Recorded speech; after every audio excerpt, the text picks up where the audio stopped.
Bonjour à tous, Nadia Origo, bienvenue sur ma plateforme professionnelle.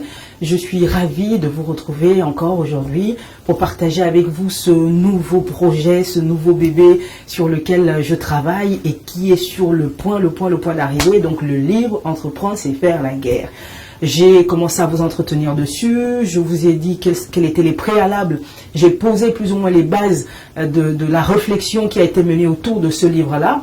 Et aujourd'hui, je vais vous parler de différents types de guerres. Alors, nous parlons de guerre, mais quelle guerre devons-nous mener? C'est pas la guerre des armes. Nous n'allons pas prendre les armes, aller nous retrouver sur un champ de bataille et commencer à tuer des hommes et des femmes sous prétexte qu'ils ne fassent pas la volonté de Dieu ou qu'ils soient en train d'instrumentaliser les hommes, en train de chosifier l'humain ou de voter des lois iniques. Non, c'est pas de cette guerre-là dont il s'agit. Il y a plusieurs types de guerres, il y a plusieurs terrains de bataille. J'en ai choisi quelques-uns et je vais vous en parler. Le premier terrain de bataille sur lequel nous allons partir, c'est celui de l'argent. Pourquoi devons-nous mener une guerre de l'argent? Voilà ce que nous dit la parole de Dieu au sujet de l'argent. Agé 2, verset 8. C'est le Seigneur qui parle par son prophète. L'argent est à moi et l'or est à moi, dit l'Éternel des armées.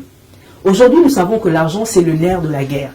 Ce qui me frappe particulièrement dans ce verset, c'est que le Seigneur dit, l'argent est à moi, l'or est à moi, et à la fin, le prophète précise, dit l'Éternel des armées. Il aurait pu juste dire, dit l'Éternel. Pourquoi? Pour parler d'or et d'argent, le Seigneur est obligé d'introduire la notion d'armée, la notion de guerre. En gros, pourquoi le Seigneur lui-même se positionne en parlant d'argent comme étant le chef de guerre? Mais le chef de guerre, oui, mais de qui? Quelle est l'armée que le Seigneur conduit? Pourquoi ici, l'Éternel a besoin de donner ce type de précision? Y aurait-il donc une guerre au sujet de l'argent? Pourquoi le Seigneur, lorsqu'il parle là par la bouche de son prophète, a besoin de préciser, dit l'Éternel des armées? Il aurait pu juste dire le Dieu de l'or et de l'argent, et ça s'arrêterait là.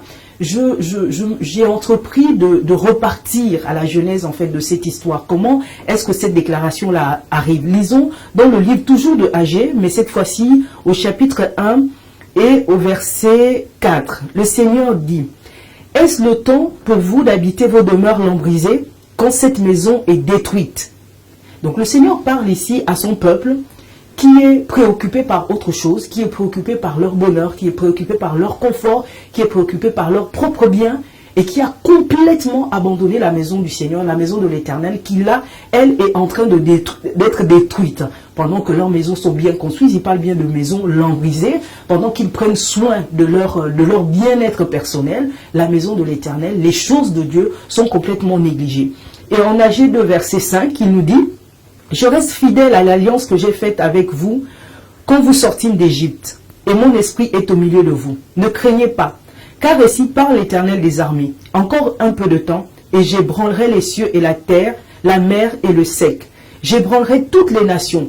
Les trésors de toutes les nations viendront, et je remplirai de gloire cette maison, dit l'Éternel des armées. » Les trésors qui sont dans toutes les nations, les trésors qu'aujourd'hui le diable utilise pour avilir les gens, pour contenir les gens, pour les maintenir en situation d'esclavage, pour les garder en situation de domination totale, en réalité ne lui appartiennent pas. Le Seigneur précise lui-même, il dit que ces choses-là lui appartiennent à lui. Mais pourquoi des choses qui appartiennent à notre Dieu? Pourquoi des choses qui sont naturellement à celui à qui nous ressemblons le plus nous échappent tant? Mais parce qu'aujourd'hui, nous ne sommes pas préoccupés par les choses du royaume. Nous ne sommes pas préoccupés par la maison de l'Éternel. Nous ne sommes pas préoccupés à faire l'œuvre de Dieu. Nous ne sommes pas préoccupés à faire des nations des disciples, comme nous dit le Seigneur. Parce que la volonté de Dieu, c'est qu'un plus grand nombre de personnes soient gagnées. Aujourd'hui, tu es entrepreneur, tu as créé une entreprise dans le textile, dans le bâtiment, dans le service.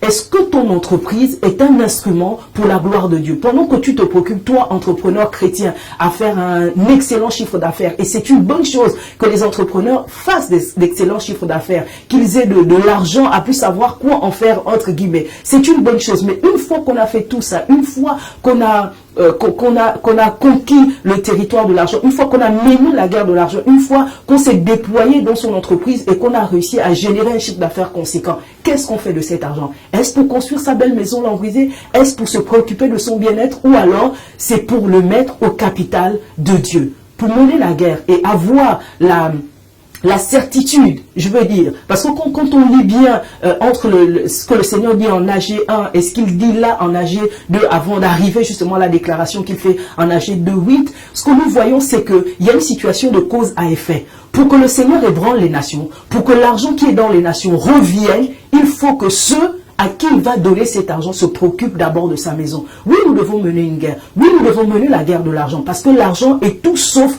dans le camp de Dieu. L'argent est éparpillé. L'argent est partout. L'argent est dans les nations. Mais pour que cet argent-là nous revienne, il faut que l'objectif premier que nous poursuivons en allant chercher cet argent, c'est d'abord de nous préoccuper des choses du royaume. C'est d'abord de bâtir l'œuvre de Dieu avec. Alors, dans cette guerre pour la reconquête, dans cette guerre pour la réappropriation, dans cette guerre pour aller récupérer l'argent qui est éparpillé un peu partout dans les nations, je vais quand même lever un bémol. Le Seigneur ne nous invite pas à croiser les bras. Dans la guerre de l'argent, il y a un travail qui doit être fourni par l'entrepreneur chrétien. C'est pas parce qu'on est entrepreneur, on a créé une entreprise, on s'est fait immatriculer, etc. On s'assoit, on se dit, puisque je suis chrétien, le Seigneur m'a fait une promesse dans le livre d'Agé, il va ébranler les nations et l'argent qui était éparpillé partout reviendra. Non, le Seigneur nous invite à travailler. Cet argent ne viendra pas comme ça. Cet argent ne nous sera pas servi sur un plateau. Il faut que nous allions travailler. Et pour ça, je vous invite à lire la parole de Dieu. Je lis dans 2 Thessaloniciens 3, qui nous dit, si quelqu'un ne veut pas travailler, qu'il ne mange pas non plus. Et le livre de Proverbes, chapitre 13, verset 4, va nous dire, l'âme du paresseux a des désirs qu'il ne peut satisfaire, mais l'âme des hommes diligents sera rassasiée. Donc, dans cette guerre de l'argent que nous voulons aller conquérir, l'arme par excellence que nous devons manier, c'est l'arme du travail.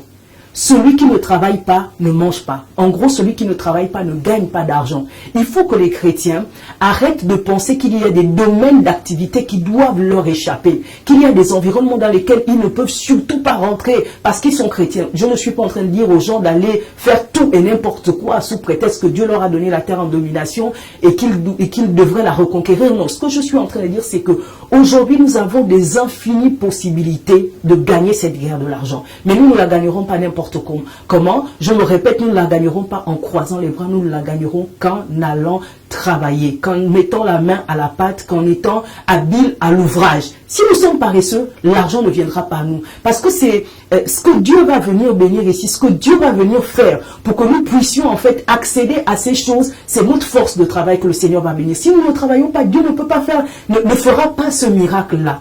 Nous devons semer par le travail, semer encore et encore par le travail pour que l'argent qui est dans les nations revienne dans la maison de l'Éternel. Donc les passages qu'on vient de lire n'obéissent qu'à une seule loi, celle de la semence et de la récolte.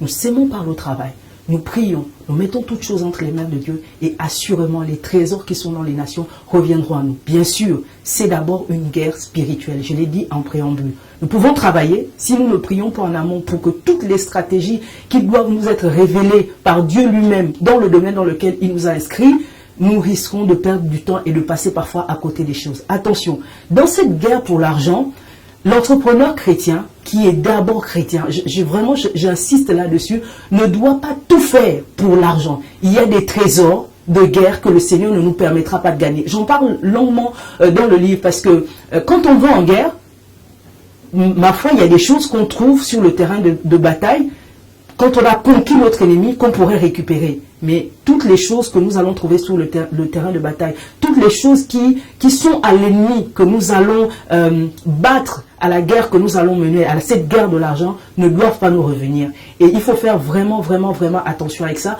Ensuite, une fois qu'on a gagné de l'argent, c'est pas pour faire n'importe quoi. L'argent qu'on gagne, il faut que le Seigneur lui-même nous oriente dans les choses pour lesquelles nous devons, les choses dans lesquelles, autant pour moi, nous devons les investir. Que Dieu vous bénisse.